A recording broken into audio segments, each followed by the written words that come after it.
ঈমানকে উল্লেখ করেছেন, অর্থাৎ ঈমানহীন আমল কোনো কাজে আসবে না।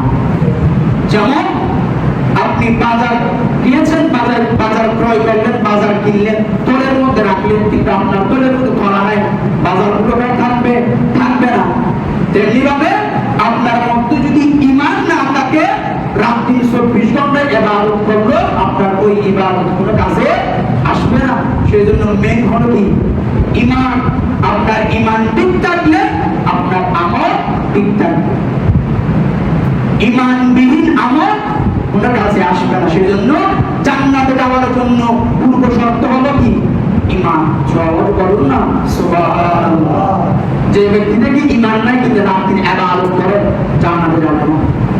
আর যে ব্যক্তির মধ্যে ঈমান আছে ধরে নিতে পারবেন ওই ব্যক্তি কি করবে, জান্নাতের মধ্যে প্রবেশ করবে। সেজন্য জান্নাতে যাওয়ার জন্য পূর্ব শর্ত হলো কি ঈমান।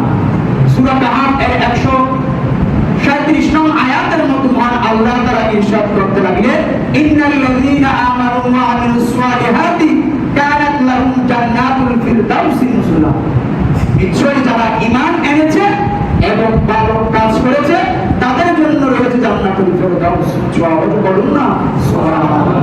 যারা ঈমান এনেছে বলেছে, আর ঈমানের কথা বলেছে, যারা ঈমান এনেছে এরপরে ঈমান আনার পর তারা ভালো কাজ করেছে, যথাযথভাবে ইসলামের নিয়ম কানুন মেনে চলেছে, তাদের জন্য রয়েছে কি জান্নাতুল ফিরদাউস।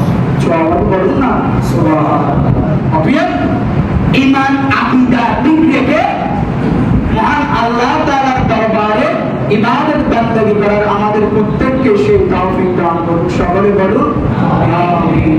সালাতু ইয়া রাসূল